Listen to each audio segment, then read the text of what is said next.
నమస్కారం SDV news కి స్వాగతం. ముందుగా హెడ్లైన్స్ చూద్దాం. రాష్ట్రంలో శాంతి భద్రతలపై అసెంబ్లీలో శ్వేతపత్రం విడుదల చేసిన సీఎం చంద్రబాబు సాంకేతిక పరిజ్ఞానాన్ని ఉపయోగించుకుని శాంతి భద్రతలను కాపాడుతున్నట్లు స్పష్టీకరణ. విజయవాడ మున్సిపల్ కమిషనర్ గా పదవి బాధ్యతలు చేపట్టిన ధ్యాన్ చంద్ర విజయవాడ నగర అభివృద్ధితో పాటు నగర సమస్యల పరిష్కారం కోసం కృషి చేస్తామని వెల్లడి. నగరపాలక సంస్థలో నూతనంగా నిర్మించిన భవనాన్ని పరిశీలించిన టీడీపీ, బీజేపీ కార్పొరేటర్లు. మాజీ ఎమ్మెల్యే వెల్లంపల్లి శ్రీనివాసరావు, మేయర్ భాగ్యలక్ష్మి నాసిరకమైన పనులు చేయించారని ఆరోపణ. 10వ డివిజన్లో పర్యటించిన ఎమ్మెల్యే గద్దె రామ్మోహన్ డ్రైనేజీ పనుల పరిశీలన. ప్రజలకు మౌలిక సదుపాయాలు కల్పించేందుకు ఎన్డీఏ కూటమి ప్రభుత్వం కృషి చేస్తోందని ప్రకటన.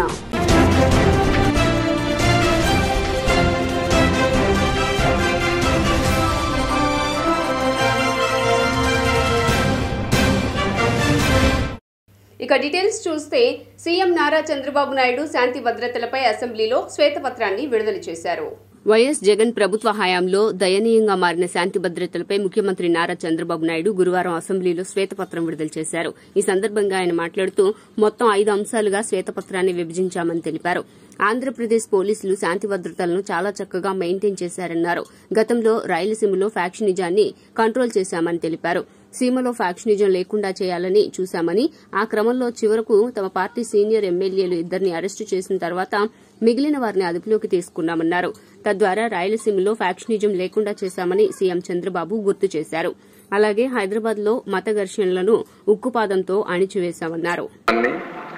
అరికట్టడానికి సమర్థవంతమైన అధికారులు ఉపయోగించాం. ఏ గ్రామాల్లో ఫ్యాక్షన్స్ ఉన్నాయో ఆ గ్రామాలపైన శ్రద్ధ పెట్టాం. ఒకప్పుడు దేశ కొన్ని గ్రామాలకే పరిమితమైన ఫ్యాక్షనిజం, తర్వాత రాజకీయాలు కూడా ఉపయోగించుకుని ఎక్కడికక్కడ నియోజకవర్గాల్లో కూడా ఫ్యాక్షన్ నియోజకవర్గాలుగా తయారు చేసే పరిస్థితికి వచ్చారు.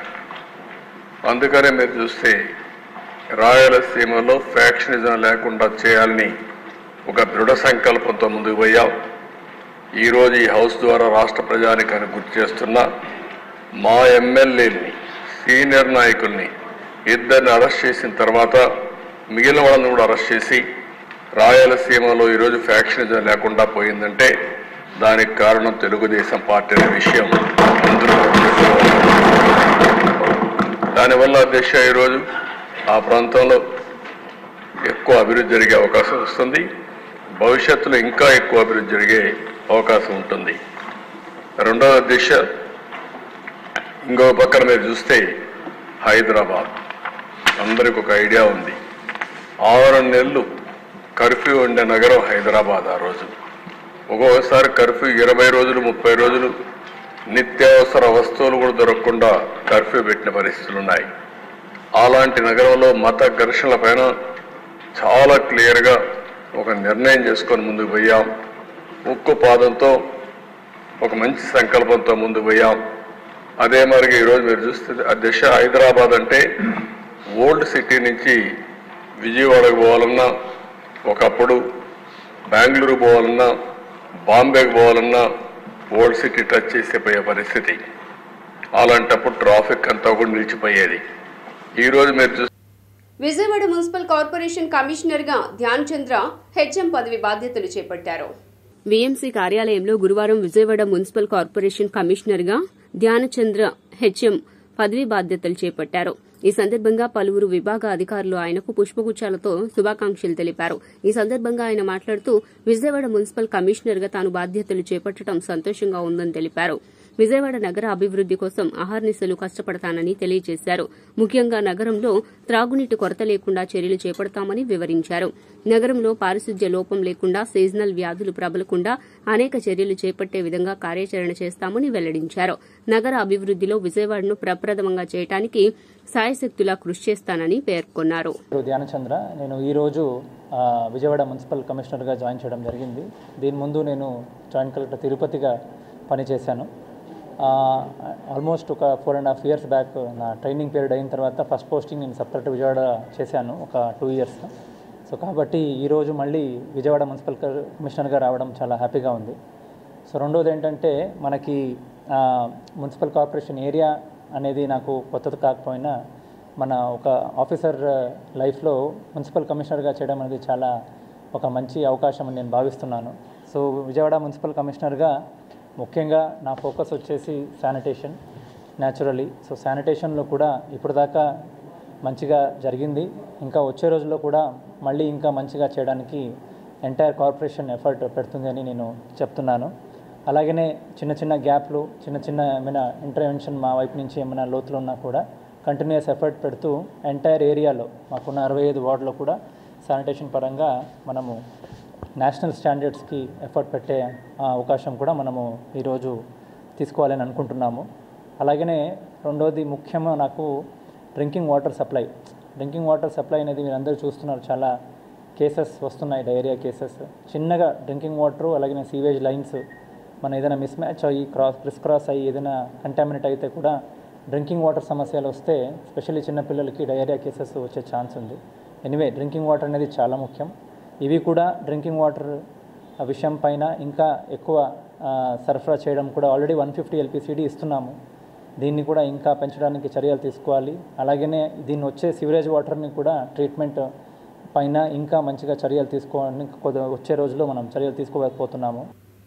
నగరపాలక సంస్థ నూతన భవనంలో జరిగిన అవకతవకలపైన నిజ నిర్ధారణ కమిటీ వేయాలని టీడీపీ, బీజేపీ కార్పొరేటర్లు ఆరోపించారు. నగరపాలక సంస్థలో నూతనంగా నిర్మించిన భవనాన్ని టీడీపీ, బీజేపీ కార్పొరేటర్లు నిలిబండ్ల బాలస్వామి, చెన్నుపాటి ఉషారాణి, బుల్లా విజయ్ కుమార్ గురువారం పరిశీలించారు. భవన నిర్మాణంలో నాసిరకం మెటీరియల్ వాడారని, ప్రతి పనిలో కమిషన్ల కోసం కక్కుర్తిపడి నాణ్యతా ప్రమాణాలు పాటించలేదని ఆరోపించారు. ఈ విషయమై మీడియాతో మాట్లాడుతూ గత YCP MLA Vellampalli Srinivasarao, mayor Bhagyalakshmi భవన నిర్మాణ పనులలో అవినీతికి పాల్పడ్డారని, భవనంలో జరిగిన నాసిరకం పనులకు వారిని బాధ్యులు చేయవలసిన అవసరం ఉందన్నారు. కమిషన్ల కోసం అవినీతికి పాల్పడ్డారని వివరించారు. జరిగిన అవినీతిని ఎమ్మెల్యేలు సుజనా చౌదరికి, బోండా ఉమాకు, గద్దె రామ్మోహన్కు తెలియజేస్తామని, నిజ నిర్ధారణ కమిటీ వేసి ఎంత అవినీతి జరిగిందో తెలుస్తామని తెలిపారు. కార్పొరేషన్లో కొత్తగా నిర్మించినటువంటి భవనం 9 అంతస్తుల భవనం ఇది. దీంట్లో 5 అంతస్తులు ఇప్పుడు కంప్లీట్ అయినాయి. దాంట్లో 2 ఫ్లోర్లు పరిపాలనా విభాగానికి సంబంధించినటువంటి అధికారులకి, ఆఫీసులకి అన్నిటి కూడా కేటాయించడం జరిగింది. ఈ రోజున దీన్ని Telugu Desam party floor leader Nilabandla Bala గారు, గౌరవ సభ్యురాలు కార్పొరేటర్ గారు చెన్నుపాటి ఉషారాణి గారు, బీజేపీ తరఫున నేను బుల్లా విజయ్ కుమార్, మేమందరం కూడా ఈ రోజున పనులు ఏ రకంగా జరిగినాయి అనేది పరిశీలించినట్టయితే ఇక్కడ గత ప్రభుత్వంలో వైఎస్ఆర్ కాంగ్రెస్ పార్టీ ఎమ్మెల్యేగా ఉన్నటువంటి వెల్లంపల్లి శ్రీనివాసరావు గారు పూర్తిగా ఇక్కడ జరిగినటువంటి అవకతవకలు ఏదైతే ఉన్నాయో దాంట్లో ఇప్పుడున్నటువంటి మేయర్ రాయన భాగ్యలక్ష్మి గారు, అప్పుడున్నటువంటి వెల్లంపల్లి శ్రీనివాసరావు గారు, వీళ్ళందరూ కూడా బాధ్యత వహించాలి. నాసి రకమైనటువంటి టోటల్గా ఈవెన్ పెయింట్ కానీ, లేకపోతే వుడ్ విషయంలో కానీ, డోర్ల విషయంలో కానీ, ఏసీ విషయంలో కానీ, కరెంటు విషయంలో కానీ అన్నీ కూడా అవకతవకలు జరిగినాయి. ఈ రోజున మేమందరం కూడా కలిసి దీన్ని ఎంపీ గారి దృష్టికి, అలాగే ముగ్గురు ఉన్నటువంటి మా బీజేపీ ఎమ్మెల్యే సుజనా చౌదరి గారి విషయంలో దృష్టికి, అలాగే బోండా ఉమామహేశ్వర సెంట్రల్ నియోజకవర్గంలో, తూర్పు నియోజకవర్గంలో ఉన్నటువంటి గద్దె రామ్మోహన్ రావు గారి దృష్టికి మేమందరం కూడా ఈ విషయం తీసుకెళ్ళి దీన్ని నిజ నిర్ధారణ కమిటీ వేసి ఇప్పుడున్నటువంటి రాయన భాగ్యలక్ష్మి గారు మేయర్ గారికి ఎట్టి పరిస్థితుల్లో దీనికి బాధ్యత వహించేలాగా చర్యలు తీసుకోవాలని చెప్పేసి మేము డిమాండ్ చేస్తున్నాం. నగరంలో అత్యంత ప్రాధాన్యత కలిగినటువంటి ఈ నూతన భవనాన్ని ఈరోజు పరిశీలించడానికి బీజేపీ కార్పొరేటరు మా సోదరుడు బుల్లా విజయ్ కుమార్ గారు, మా సోదరుని చెన్నుపాటి ఉషారాణి గారు కార్పొరేటర్ గారు, నేను వచ్చి నిర్మాణం జరిగినటువంటి ఫ్లోరుల్లో వర్కులు ఎలా జరిగినాయి అనేది పరిశీలించాం. అనేక మంది ప్రజలు కూడా మేము కార్పొరేషన్కి వెళ్తే ప్రధానమైనటువంటి ఆఫీసులన్నీ కూడా సెకండ్ ఫ్లోర్లో ఉన్నాయి, లిఫ్ట్ పని చేయట్లేదు, 2 ఫ్లోర్లు పైకి ఎక్కేలాల్సి వస్తుంది, మరి అత్యాధునిక భవనం అన్నారు, ఇంతవరకు లిఫ్ట్ పనులు కూడా అవ్వలేదని చెప్పి మా దృష్టికి తీసుకురావటం. అలాగే సెకండ్ ఫ్లోర్లో సుమారుగా 3.5 కోట్ల రూపాయలతో 2,70,00,000 కోట్ల రూపాయలు 2,70,00,000 రూపాయలు 2,70,00,000 రూపాయలు ఇంటీరియర్లు, అలాగే సుమారుగా 1,60,00,000 స్లాబులకి, అంటే సుమారుగా 4 కోట్లు పైచీలుకుతో సెకండ్ ఫ్లోర్ నిర్మాణంలో వాడామన్నారు. ఇంటీరియర్ చూస్తే కనుక అంతా నాసిరకమైనటువంటి మెటీరియల్ వాడారు. టైల్స్ కానీ, గ్రానైట్ కానీ, ప్లేవుడ్ కానీ, అద్దాలు కానీ అన్నిట్లో కూడా నాసిరకమైనటువంటి మెటీరియల్ చెక్కల్ని పెట్టి మనకి ఫినిష్ చేసామనే రూపంగా చేశారు. దీనిలో గత మాజీ ఎమ్మెల్యే వెల్లంపల్లి శ్రీనివాసరావు సహచరులే టెండర్లతో చేదిక్కించుకొని మేయర్ సహకారంతో, వెల్లంపల్లి శ్రీను సహకారంతో వీళ్ళందరూ కూడా కాంట్రాక్టర్ల దగ్గర ఎంత అని చెప్పి కమిషన్లు మాట్లాడుకొని వాళ్ళకి టెండర్స్ ప్రజలకు మెరుగైన సౌకర్యాలు కల్పించేందుకు ఎన్డీఏ కూటమి ప్రభుత్వం కృషి చేస్తుందని తూర్పు నియోజకవర్గ ఎమ్మెల్యే గద్దె రామ్మోహన్ స్పష్టం చేశారు. విజయవాడ తూర్పు నియోజకవర్గం 10వ డివిజన్ ఆర్టీసీ కాలనీ 4వ రోడ్లో డ్రైనేజీలను ఎమ్మెల్యే గద్దె రామ్మోహన్ పరిశీలించారు. ఈ సందర్భంగా అధికారులను అడిగి పెండింగ్ పనులను తెలుసుకున్నారు. అనంతరం మీడియాతో మాట్లాడుతూ ప్రజలకు మౌలిక వసతులు కల్పించడంలో గత వైసీపీ ప్రభుత్వం పూర్తిగా విఫలమైందన్నారు. కానీ ఎన్డీఏ కూటమి ప్రభుత్వం వచ్చిన తర్వాత ప్రజల సమస్యలపై ప్రత్యేక దృష్టి సారించిందన్నారు. అభివృద్దిని వేగవంతంగా ముందుకు తీసుకువెళ్లడంతో పాటు చిన్న చిన్న పనులను వెంటనే పూర్తి చేస్తున్నామన్నారు. జగన్మోహన్ రెడ్డి ఢిల్లీలో ధర్నా చేసి అబద్దాలు ప్రచారం చేశారని విమర్శించారు. 30 మంది హత్యకు గురయ్యారంటూ ప్రభుత్వంపై దుష్ప్రచారం చేయటం సిగ్గుచేటన్నారు. ప్రభుత్వ కాలంలో జగన్మోహన్ రెడ్డి గారు ముఖ్యమంత్రి ఉన్నప్పుడు విజయవాడ తూర్పు నియోజకవర్గంలో ఇలాంటి కాలనీలన్నీ కూడా నెగ్లెక్ట్ చేయబడ్డాయి. ప్రత్యేకంగా ఇక్కడ ఉన్న పబ్లిక్ని సఫర్ చేయాలనే ఉద్దేశంతోనే చిన్న చిన్న పనులు, ఇక్కడ డ్రైనేజ్ పొంగి ఎదురుగున్న హాస్పిటల్ కూడా ఖాళీ చేసే పరిస్థితి. అంటే అది 2 లక్షల రూపాయలు పెట్టుకుంటే దాన్ని ఇమ్మీడియట్గా క్లీన్ చేయొచ్చు. కానీ అలాంటి ఆలోచన కానీ లేదా అలాంటి ఉద్దేశం కానీ ఆ ప్రభుత్వానికి లేకపోవటం వల్ల కాలనీల్లో చాలా ఇబ్బంది పడుతూ ఉన్నారు. ఇప్పుడు దీని యుద్ధ ప్రతిపాదికన ఈ అండర్ గ్రౌండ్ డ్రైనేజీ రిపేర్లు నిన్న ఎంపీ గారితో కూడా నేను మాట్లాడటం జరిగింది. దీనికి ప్రత్యేకమైన నిధులు రేపు ఫైనాన్స్ దీంట్లో కానివ్వండి దీన్ని తీసుకొచ్చి మొత్తం విజయవాడ నగరంలో మొత్తం అండర్ గ్రౌండ్ డ్రైనేజ్ అంతా కూడా ప్రక్షాళన చేయాలనేది మేము నిర్ణయం తీసుకున్నాం. అదేవిధంగా స్టారం వాటర్ డ్రైన్ కూడా సగం మిగిలిపోయిన నిధులు, కొత్తగా కూడా నిధుల అవసరం తీసుకొచ్చి ఈ 2 కార్యక్రమాలని ఈ 5 సంవత్సరాల ఎజెండాగా తీసుకోవడం జరిగింది. ఎక్కడా కూడా వర్షం పడితే చుక్క నీరు కూడా రోడ్డు మీద నిలబడకుండా డ్రైన్లోకి వెళ్ళిపోవాలి. ఎక్కడా రోడ్ల మీద ఈ అండర్ గ్రౌండ్ డ్రైనేజీలు పొంగకూడదు. ఇంకా కూడా ఎవరన్నా అండర్ గ్రౌండ్ డ్రైనేజ్ కనెక్షన్ తీసుకునే వాళ్ళు ఉంటే అన్ని కూడా తీసుకోవాలి. ఇదంతా కూడా అప్పుడే నగరం పరిశుభ్రంగా ఉండే అవకాశం. రోడ్లు అంటారా ఎప్పుడైనా వేసుకోవాలి. అండర్ గ్రౌండ్ డ్రైనేజ్ సరిగ్గా లేకుండా రోడ్లు వేస్తే మరలా దానికోసం ఇవాళ సిమెంట్ రోడ్డు ఉంది, దీనికోసం మరలా పగలగొట్టాలి. అందువలన ఇది ఒక కార్యక్రమంగా తీసుకుని ముందుకు వెళ్తాం. ఇక జగన్మోహన్ రెడ్డి గారి తత్వమతి నిన్న చూసాం. నిన్న ఆయన మాట్లాడిన మాటలు చూస్తే ప్రెస్ వాళ్ళు, నేషనల్ మీడియా వాళ్ళు వచ్చి అయ్యా 36 మంది చచ్చిపోయారన్న 40 వాళ్ళ పేర్లు ఇవ్వండి మేము లిస్ట్ చేసుకుంటామంటే ఆయన పారిపోయాడు పేర్లు ఇవ్వకుండా. అంటే అబద్ధాలని గతంలో మీ అందరు గుర్తుండడం. ఒక డిఎస్పీ ప్రమోషన్లో 30 మందిలో 27 మంది ఒకే సామాజిక వర్గం, అది కూడా ఆ రోజున ముఖ్యమంత్రి కూడా నారా చంద్రబాబు నాయుడు గారి సామాజిక వర్గం. అందుకే వాళ్ళందరికీ ప్రమోషన్ ఇచ్చారు. గత 2 ఏళ్లుగా దుర్గమ్మకు తమ సేవా సమితి ఆధ్వర్యంలో ఆషాఢ శారీ సమర్పిస్తున్నామని ఖమ్మంకు చెందిన శ్రీ లక్ష్మీ బాలాజీ సేవా సమితి అధ్యక్షురాలు వడ్డే లక్ష్మి తెలిపారు. ఆషాఢ మాసం సందర్భంగా ఇంద్రకీలాద్రిపై వేంచేసి ఉన్న దుర్గమ్మకు ఖమ్మం జిల్లాకు చెందిన శ్రీ లక్ష్మీ బాలాజీ సేవా సమితి ఆధ్వర్యంలో వందలాది మంది మహిళలు పాల్గొని భక్తి శ్రద్దలతో అమ్మవారికి సారె సమర్పించారు. ఈ సందర్భంగా సేవా సమితి అధ్యక్షురాలు వడ్డే లక్ష్మి మాట్లాడుతూ గత 2 సంవత్సరాలుగా తమ సేవా సమితి ఆధ్వర్యంలో దుర్గమ్మకు సారె సమర్పిస్తున్నామని తెలిపారు. దుర్గమ్మ ఆశీస్సులతో 2 రాష్ట్రాల ప్రజలు సుఖ సంతోషాలతో ఉండాలని అమ్మవారిని కోరినట్లు తెలియజేశారు. రాబోయే రోజుల్లో కూడా ఇదే రీతిలో అమ్మవారికి సారె సమర్పిస్తామని వివరించారు. ఈ సారె సమర్పణ కార్యక్రమానికి సహకరించిన ప్రతి ఒక్కరికి పేరు పేరున ధన్యవాదాలు తెలియజేశారు. నా పేరు వడ్డే లక్ష్మి. మేము ఖమ్మం నుంచి వచ్చాము. మాది శ్రీ లక్ష్మీ బాలాజీ సేవా సమితి సభ్యులము. ఈరోజు 250 మంది వరకు ఇక్కడికి సారె తీసుకుని వచ్చాము. మన పుట్టింటి నుంచి ఒక కన్న కూతురికి సారె పోస్తే ఎలా బిడ్డ చల్లగా ఉంటుందని ఎలా అనుకుంటామో అట్లనే అమ్మవారికి సారె పోస్తే కూడా 2 తెలుగు రాష్ట్రాలు సుభిక్షంగా ఉంటాయని చెప్పేసి అనుకొని మేము 2 సంవత్సరాల నుంచి సారె పోస్తున్నాము. ఇది 2వ సంవత్సరం అన్నమాట మేము సారె పోయబట్టి. ఈ సారె పోస్తున్నందుకు మాకు చాలా చాలా చాలా సంతోషంగా ఉంది. మాకు ఈ సారె పోయడానికి సహకరించిన మా గ్రూపు సభ్యులకు, కమిటీ సభ్యులకు, నా ఫ్రెండ్స్కు, ఇతర ఫ్రెండ్స్ అందరికీ ఆయురారోగ్యాలు, అష్టైశ్వర్యాలు కలగాలని, అమ్మవారి దీవెనలు అందరికీ ఉండాలని, మా కమిటీ సభ్యులు ఎప్పుడు ఇలానే ఎల్లవేళ మాకు సహకరించాలని. మేము శ్రీ లక్ష్మీ బాలాజీ సేవా కమిటీ నుంచి రావడం జరిగిందండి. మా కమిటీ చైర్మన్ పేరు వడ్డే లక్ష్మి గారు. ఇంతటి అవకాశాన్ని మాకు ఇవ్వడం మాకు ఎంతో ఆనందకరంగా ఉంది. మా సభ్యులందరికీ కూడా విజయవాడ కనకదుర్గమ్మ వారికి 2 రాష్ట్రాలు ఆయురారోగ్యాలతో అష్టైశ్వర్యాలతో ఉండడానికి పుట్టింటి నుంచి సారెగా మేము ఖమ్మం డిస్టిక్ నుంచి అమ్మవారికి సారె తీసుకురావడం జరిగింది. అందరూ కూడా సుఖ సంతోషాలతో ఆయురారోగ్యాలతో నిండు ముత్తైదులుగా ఉండాలని అమ్మవారికి పుట్టింటి నుంచి మేము సారె తీసుకురావడం జరిగింది. దీనికి మా కమిటీ సభ్యులందరూ కూడా సహకరించారు. తెలియజేసుకుంటూ పేరు పేరున మా కమిటీ సభ్యులకు మరియు విజయవాడలో మాకు సహకరించిన సార్కి మరియు మీడియా మిత్రులకు మీ అందరికీ కూడా మరొకసారి మా ధన్యవాదాలు. Welcome back. సర్వలోకాలను చల్లగా చూసే దుర్గమ్మకు ఆషాఢంలో సారె సమర్పించుకోవటం తమకెంతో ఆనందం కలిగిస్తోందని పట్నాల రమణ ఆనందం వ్యక్తం చేశారు. గురువారం గొల్లపాలెం గట్టు నివాసితులు పట్నాల రమణ ఆధ్వర్యంలో కనకదుర్గమ్మకు సారె సమర్పించే కార్యక్రమాన్ని నిర్వహించారు. ఈ కార్యక్రమానికి ముఖ్య అతిథిగా కాండ్రేగుల రవి హాజరై పూజలు నిర్వహించారు.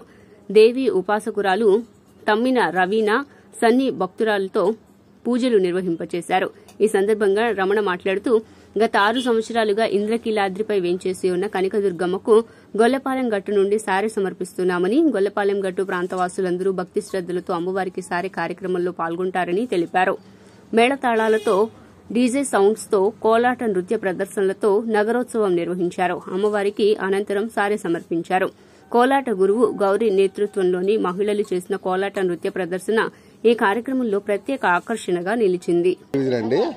గొల్లపాలెం గట్టు కస్తూర్బా కాంగ్రెస్ ఆఫీస్ ఎదురుగా అమ్మవారికి ఎప్పటి నుంచి సారి మొదలు పెట్టారో మేము అప్పటి నుంచే మొదలు పెట్టాం. గత 6 సంవత్సరాల నుంచి ఇక్కడి నుంచి అమ్మవారి కొండ దాకా కోలాటం డీజేలతో మా డివిజన్ అంతా కలిపి మా పేట అంతా ఒక సంబరంలా చేసుకుంటామండి. ఇది అమ్మవారికి సారి తీసుకెళ్ళడం జరుగుతుంది. నా పేరు పట్నాల రమణ అండి. మేము ఏడాది చేసుకుంటామండి సంబరం. చాలా బాగా అంటే మా అమ్మవారు మాకు అనుగ్రహాన్ని ఇచ్చారు. చాలా బాగా అందరూ మా పేట మొత్తం కలిసి ఈ సంబరాన్ని జరుపుకుంటామండి. ఒక్కరు కాదు, మొత్తం ఆ ఊర్ల నుంచి కానీ మొత్తం అంతా అసలు ఒక పండుగ మాకు. ఈ ఆషాఢం వచ్చిందంటే ఒక పండుగ మా పేట అంతటికి. ఆ తల్లి మాకు అనుగ్రహం ఇచ్చింది. విజయవాడలోని మన తల్లి అంత చల్లగా చూస్తుంది కాబట్టి మనం అందరం ఎంత చల్లగా జరుపుకుంటున్నాం. మనమే కాదు, మొత్తం విజయవాడలోని ఆషాఢం వచ్చేటప్పటికి ఆ తల్లిది ఇంక ఈ ఆషాఢంలోని మళ్ళీ ఇంకొక దసరా తల్లిది మనకు ఇదొక అవకాశం. ఆ తల్లికి అసలు ఇలా పాల్గొనడం కూడా మాకు ఆ తల్లి ఇచ్చిన కొత్తపేట అండి. గొల్లపాలెం గట్టు మేము 6 సంవత్సరాలు పెట్టి ఫస్ట్ 200తో స్టార్ట్ చేసుకున్నాము. ఇంటింటికి అలాగా తల్లి దయ చూపింది. 6 సంవత్సరాలు పెట్టి మేము అందరం కలగజేస్తే మేము అందరం చేసుకుంటున్నామండి. అందరికి మాకు సంతోషంగా ఉంది. అమ్మ దయ ఉంటే అందరికీ కలిగినట్టేనండి. చాలా సంతోషంగా ఉందండి. అమరావతి రైల్వే మార్గ నిర్మాణానికి 2047 కోట్ల రూపాయలు భారత్ రైల్వే శాఖ కేటాయించిందని రైల్వే డీఆర్ఎం నరేంద్ర ఏ పాటిల్ తెలిపారు. ఈ విషయమై డీఆర్ఎం కార్యాలయంలో విజయవాడ రైల్వే డీఆర్ఎం నరేంద్ర ఏ పాటిల్ మీడియా సమావేశాన్ని నిర్వహించారు. ఈ కార్యక్రమంలో భాగంగా రైల్వే కేంద్ర మంత్రి అశ్విని వైష్ణవ్ 2 తెలుగు రాష్ట్రాల డీఆర్ఎంలతో వీడియో కాన్ఫరెన్స్ లో మాట్లాడారు. అనంతరం డీఆర్ఎం మాట్లాడుతూ బడ్జెట్లో రాష్ట్రానికి అధిక ప్రాధాన్యత ఇచ్చారన్నారు. 9,152 కోట్ల రూపాయలు రైల్వే అభివృద్ది పనులకు కేటాయించారని, రైల్వే లైన్లు పూర్తిస్థాయిలో విద్యుతీకరణ, జనరల్ బోగీల తయారీకి, అమృత్ భారత్ పథకం అభివృద్ది వంటి అంశాలకు అధిక ప్రాధాన్యతనిచ్చారన్నారు. విజయవాడ నుంచి గుంటూరు వరకు నిర్మిస్తున్న 3వ లైన్ పనులు చివరి దశకు వచ్చాయని, ఈ పనుల కోసం 500 కోట్లు కేటాయించినట్లు తెలియజేశారు. I first of all welcome all of you who have joined for this press briefing on the union budget which was presented in the parliament by Honorable Finance Minister on 23rd of a record allocation of 2.62 lakh crore of capital expenditure in the financial year 24-25 in the general budget for railways. And this is one of the highest, this is the highest allocation till date. For the year 24-25, 2.62 crores have been allotted, whereas the gross budgetary support during 23-24 was 2.40 crores. And while it was during 2013 to 14, it was only 28,000 crores. So it is almost 10 times growth as compared to the figures of 2013 and 14. So we can clearly see that this budget is for infrastructure growth. There is an infusion of huge capital in infrastructure like railways. And this is all targeted for growth of railways, which was like 1,095 million ton freight during 2014-15. To achieve the goal of 3,000 million tons by 2030. Indian Railways in the current last financial year has achieved the highest total revenue receipts of 2,56,000 crores of rupees in 2023-20. July 2024 నుండి విద్యా కోర్సుల కోసం దరఖాస్తులు ఆహ్వానిస్తున్నట్లు ప్రాంతీయ కేంద్ర సంచాలకులు doctor DR Sharma స్పష్టం చేశారు. గురువారం ఈ విషయమై వన్ టౌన్ ఎస్కేపీవీ హిందూ హైస్కూల్ నందు మీడియా సమావేశం నిర్వహించారు. ఈ సమావేశంలో ఆయన మాట్లాడుతూ ఇగ్నో ప్రాంతీయ కేంద్రం పరిధిలో 15 జిల్లాలకు సేవలు అందిస్తున్నట్లు తెలిపారు. ప్రస్తుతం ఈ కేంద్ర పరిధిలో 12 అధ్యయన కేంద్రాలు పనిచేస్తున్నాయని, ప్రాంతీయ కేంద్ర పరిధిలో 44 మాస్టర్స్ డిగ్రీ కోర్సులు, 24 డిగ్రీ కోర్సులు, 46 డిప్లొమా, పీజీ డిప్లొమా కోర్సులు, 60 సర్టిఫికెట్ కోర్సులు అందిస్తున్నట్లు తెలియజేశారు. మొత్తం దాదాపు 180 కోర్సులు ఇగ్నో అందిస్తున్నట్లు తెలిపారు. ఇగ్నో రీజనల్ సెంటర్ విజయవాడ ప్రస్తుతం మనకి జూలై 2024 అడ్మిషన్స్ ఇగ్నోలో జరుగుతున్నాయి. దీనికి సంబంధించి ఇందాక senior regional director and madam గారు చెప్పుండారు. కాకపోతే మనకి 350 కోర్సులు మనకి ఇగ్నో మొత్తం ఢిల్లీ ప్రధాన కేంద్రంగా ఆఫర్ చేస్తున్నాం. విజయవాడ ప్రాంతీయ కేంద్రంలో మనం 220 కోర్సుల దాకా ఆఫర్ చేస్తున్నాం. అందులో మాస్టర్స్ డిగ్రీ, అలాగే పీజీ డిప్లొమా, బ్యాచిలర్ డిగ్రీ, రకరకాల కోర్సులు ఉన్నాయి. ఆన్లైన్లోనే అడ్మిషన్స్ అన్నీ ఇస్తున్నాము. తర్వాత స్టూడెంట్స్ ఇక్కడికి వచ్చి సర్టిఫికేట్ వెరిఫికేషన్ చేయించుకోవడం, మన ఆఫీస్కి రావాల్సిన పని అసలు ఏం లేదు. ఎవ్రీథింగ్ ఆన్లైన్ అనమాట. సో వాళ్ళ ఒరిజినల్ సర్టిఫికేట్స్ అన్నీ కూడా అప్లోడ్ చేసేటప్పుడు స్కాన్ చేసి అప్లోడ్ చేయాలా. ప్రాసెస్ అంతా కూడా ఆన్లైన్లోనే చేయాలా. ఫీజు కూడా వాళ్ళు ఆన్లైన్లో పే చేయాల్సి ఉంటుంది. సో వన్స్ వాళ్ళు సెలెక్ట్ చేసుకున్న తర్వాత పలానా కోర్సు, పలానా స్టడీ సెంటర్, పలానా రీజనల్ సెంటర్ అయిపోయిన తర్వాత ఫీ లాస్ట్కి వచ్చిన తర్వాత ఫీ పే చేసిన తర్వాత అడ్మిషన్ ప్రాసెస్ అనేది కంప్లీట్ అవుతుంది. తర్వాత ఢిల్లీ హెడ్ క్వార్టర్స్లో వీళ్ళ సర్టిఫికేట్స్ జెన్యున్గా కాదా అని వెరిఫికేషన్ చేసి వీళ్ళు ఈ కోర్స్కి ఎలిజిబుల్గా కాదా అని ఫైనల్ చేసి వాళ్ళకి అడ్మిషన్ కన్ఫర్మేషన్ ఈమెయిల్ ద్వారా పంపిస్తారు. దాని తర్వాత వాళ్ళ కోర్స్ అనేది ఇంక స్టార్ట్ అవుతుంది. ఆ స్టార్ట్ అయిన తర్వాత క్లాసెస్ ఉంటాయి. వీళ్ళకి కాంటాక్ట్ క్లాసెస్ అని చెప్తాము. మనకి కౌన్సిలింగ్ సెషన్స్ అంటాం అన్నమాట. సండే జరుగుతూ ఉంటాయి. అవి ఇప్పుడు ఏంటంటే కొన్ని ఆన్లైన్ ద్వారా, కొన్ని ఫేస్ టు ఫేస్ 2 మోడ్స్లోనూ మనం కౌన్సిలింగ్ అనేది జరుగుతుంది. అలాగే ఎగ్జామినేషన్ కూడా మనకి ప్రతిసారి ఇప్పుడు జూలై సెషన్లో జాయిన్ అయిన వాళ్ళకి నెక్స్ట్ ఇయర్ జూన్లో జరుగుతుంది. అలాగే జనవరి సెషన్లో చేరిన వాళ్ళకి డిసెంబర్లో జరుగుతుంది. సో మన దగ్గర ఎగ్జామ్స్ అనేది ఫిక్స్డ్ షెడ్యూల్. సో ప్రతి సంవత్సరం. నేను డాక్టర్ సుమలత అని, డిప్యూటీ డైరెక్టర్ ఇక్కడ ఇగ్నో రీజనల్ సెంటర్ విజయవాడ. ఇందాక సీనియర్ రీజనల్ డైరెక్టర్ గారు చెప్పినట్లు ఇప్పుడు జూలై 2024 సెషన్ అడ్మిషన్స్ జరుగుతున్నాయి. ఇగ్నోలో వేరియస్ లెవెల్స్లో ఈ డిగ్రీస్ ప్రోగ్రామ్స్ మేము ఆఫర్ చేస్తాము. Certificate programmes, diploma, post graduate diploma, bachelor's degree, master's degree programmes ఉంటాయి. ఇవి డిస్టెన్స్ మోడ్లో ఉంటాయి, యాజ్ వెల్ యాజ్ ఆన్లైన్ మోడ్లో కూడా ఉంటుంది. కాకపోతే వాళ్ళు అప్లై చేసుకునేటప్పుడు స్టూడెంట్ సెలెక్ట్ చేసుకోవాలి, డిస్టెన్స్ మోడ్లో సెలెక్ట్ చేస్తాడా లేదా ఆన్లైనా అని. అఫ్కోర్స్ ద కోర్స్ స్ట్రక్చరు అంతా కూడా ఒకటే ఉంటుంది. ఓన్లీ థింగ్ ఏంటి అంటే డిస్టెన్స్ మోడ్లో వాళ్ళకి మేము మెటీరియల్ హెడ్ క్వార్టర్స్ నుంచి వాళ్ళకి వస్తుంది. ఆన్లైన్ మోడ్ అంటే మొత్తం వాళ్ళకి ఆన్లైన్లోనే మెటీరియల్ కానీ వాళ్ళకి కావాల్సిన ఇన్స్ట్రక్షన్స్ ఏదైనా కూడా వాళ్ళకి ఆన్లైన్లోనే వస్తుంది. కౌన్సిలింగ్ సెషన్స్ కూడా ఆన్లైన్లో జరుపుతారు. అసైన్మెంట్స్ కూడా వాళ్ళు ఆన్లైన్లోనే అప్లోడ్ చేయాలి రాసి. అండ్ ఎగ్జాము చాయిస్ ఉంటుంది వాళ్ళకి. ఆన్లైన్లో అన్నా రాసుకోవచ్చు, that is computer based test అంటారు, or pen and paper mode కూడా ఉంటుంది. అండ్ ఇది కాకుండా డిస్టెన్స్ మోడ్లో కానీ స్టూడెంట్స్ ఇది అడ్మిషన్ తీసుకున్నప్పుడు మనకి ఫీ ఎగ్జంప్షన్ అనేది ఒక 2 ప్రోగ్రామ్స్కి ఉందండి, BA and BCom. Doctor DR Sharma, regional director. ప్రేక్షకులందరికీ స్వాగతం పలుకుతున్నాను. విజయవాడ నుంచి ఇందిరాగాంధీ జాతీయ సార్వత్రిక విశ్వవిద్యాలయం ఇగ్నో మొట్టమొదటి విశ్వవిద్యాలయం NAC A++ గ్రేడ్ పొందినటువంటి ఓపెన్ యూనివర్సిటీ. ఇప్పటి వరకు ఓపెన్ యూనివర్సిటీస్లో గ్రేడింగ్కి వెళ్ళిన యూనివర్సిటీ కానీ గ్రేడింగ్ తీసుకున్న యూనివర్సిటీ కానీ లేదు. ఆ క్రెడిట్ ఇగ్నోకి మాత్రమే దక్కింది. అంత విలువైన ప్రమాణాలతో కోర్సులు నిర్వహిస్తున్నటువంటి విశ్వవిద్యాలయంలో ప్రాంతీయ కేంద్రం విజయవాడ నుంచి మేము అందిస్తున్నటువంటి విలువైన కోర్సులను విద్యార్థులు చదివి తమ కెరీర్ని ఉజ్వలంగా మలుచుకుంటారని ఆశిస్తున్నాను. ఇందాక ఇప్పుడు చెప్పాను నేను 13 కోర్సులు, కొత్త కోర్సులు మేము ఈ సెమిస్టర్కి యాడ్ చేసాం.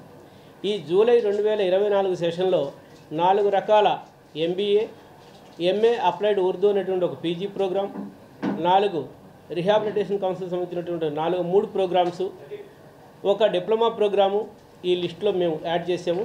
ఇన్ని మార్కెట్ ఓరియంటెడ్, జాబ్ ఓరియంటెడ్ కోర్సులు అందిస్తున్నటువంటి ఇగ్నో సేవల్ని విద్యార్థులు సద్వినియోగం చేసుకోవాలని నేను కోరుతున్నాను. నా సహచరులు డాక్టర్ సుమలత గారు, డాక్టర్ ప్రసాద్ బాబు గారు ఇగ్నో కోర్సుల వివరాలు, ఉపయోగాలు బాగా చెప్పారు. మహిళా సారథ్య పరిశ్రమపై సెర్ప్ డిఆర్డీఏ ఆధ్వర్యంలో మేధోమథన సదస్సు నిర్వహించారు.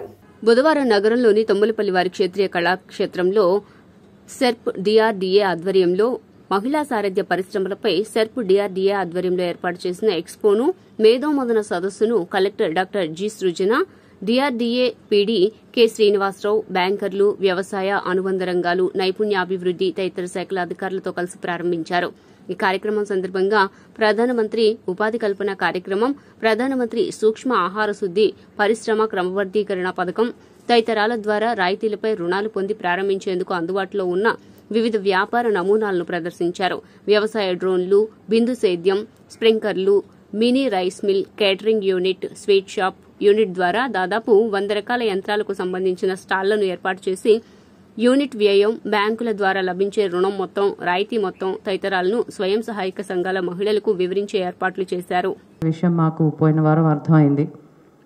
ఇప్పుడు మనం కొన్ని ప్రెజెంటేషన్స్ చూసాం, అది ఫుడ్ ప్రాసెసింగ్, ఆహార శుద్ధత దాని మీద కావచ్చు, వాల్యూ అడిషన్స్ మీద కావచ్చు, పిఎం ఈజీపీ గురించి, ఎంప్లాయ్మెంట్ గ్యారంటీ స్కీమ్ గురించి కావచ్చు, ఉన్నతి, స్త్రీ నిధి, వివిధ రకాల డిపార్ట్మెంట్స్, మైక్రో ఇరిగేషన్ కావచ్చు, ఎన్ని రకాల డిపార్ట్మెంట్స్ వాళ్ళ పరిధిలో పూర్తి నిబద్ధతతో పనిచేసిన కొన్నిసార్లు చేరవలసిన వ్యక్తికి ఆ ఇన్ఫర్మేషన్ పూర్తి స్థాయిలో చేరకపోవటం వల్ల కూడా అవి మనం పూర్తిగా విజయవంతంగా చేసుకోలేని పరిస్థితిలో ఉండొచ్చు.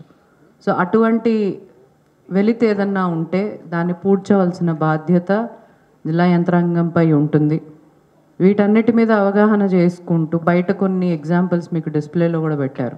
ఎన్ని రకాల పాసిబిలిటీస్ కేవలం ఫుడ్ ప్రాసెసింగ్లో ఎన్ని రకాలుగా పెట్టుకోవచ్చు అనే విషయం కూడా మీకు లైవ్గా కొన్ని మోడల్స్ బయట చూపించడం జరిగింది. ఫుడ్ ప్రాసెసింగ్ మాత్రమే కాదు, ఇంకా వేరియస్ మీకు 2 ఎగ్జాంపుల్స్లో చెప్పాము. అందులో ఫుడ్ ప్రాసెసింగ్ లేదు, హోటల్ నడిపే రీజనల్ హెడ్గా ఉన్నాను. ఈ టైప్ ఆఫ్ ప్రోగ్రామ్ నేను కూడా అటెండ్ కాలేదు. It's very good programme and this type of awareness programmes, ఈ రకమైన ప్రోగ్రామ్స్ని మనము కీప్ ఆన్ అప్పుడప్పుడు చేసుకోవడం వల్ల ఏంటంటే మనకి ఏం జరుగుతుంది, ఏమేమి అవకాశాలు మనకు ఉన్నాయి అనేది తెలియడానికి అవకాశం ఉంది. గవర్నమెంట్ సైడ్ నుంచి కానీ స్కీమ్స్ కానీ ఏమున్నాయి ఏం లేదనేది. ఇప్పుడు మేజర్గా ఇక్కడ ఏంటంటే మనము ఎస్ఐజీ, మీరంతా కూడా SIG group members, almost 90% SIG group members with 99% repayment, అంటే టైమ్లీ రీపేమెంట్ చేస్తూ ఉన్న గ్రూప్స్, ఎస్ఐజీ గ్రూప్స్ అంతా కూడా ఆల్మోస్ట్ రికార్డ్స్ 99% రీపేమెంట్ జరుగుతుంది. వార్తలు ముగించే ముందు హెడ్లైన్స్ మరోసారి. రాష్ట్రంలో శాంతి భద్రతలపై అసెంబ్లీలో శ్వేతపత్రం విడుదల చేసిన సీఎం చంద్రబాబు సాంకేతిక పరిజ్ఞానాన్ని ఉపయోగించుకుని శాంతి భద్రతలను కాపాడుతున్నట్లు స్పష్టీకరణ. విజయవాడ మున్సిపల్ కమిషనర్ గా పదవి బాధ్యతలు చేపట్టిన ధ్యాన్ చంద్ర విజయవాడ నగర అభివృద్ధితో పాటు నగర సమస్యల పరిష్కారం కోసం కృషి చేస్తామని వెల్లడి. నగరపాలక సంస్థలో నూతనంగా నిర్మించిన భవనాన్ని పరిశీలించిన టీడీపీ, బీజేపీ కార్పొరేటర్లు. మాజీ ఎమ్మెల్యే వెల్లంపల్లి శ్రీనివాసరావు, మేయర్ భాగ్యలక్ష్మి నాసిరకమైన పనులు చేయించారని ఆరోపణ. 10వ డివిజన్లో పర్యటించిన ఎమ్మెల్యే గద్దె రామ్మోహన్ డ్రైనేజీ పనుల పరిశీలన. ప్రజలకు మౌలిక సదుపాయాలు కల్పించేందుకు ఎన్డీఏ కూటమి ప్రభుత్వం కృషి చేస్తోందని ప్రకటన. ఎస్డీవీ న్యూస్ ఇంతటితో సమాప్తం. తిరిగి వార్తల్లో మళ్ళీ కలుద్దాం. అంతవరకు సెలవు. నమస్కారం.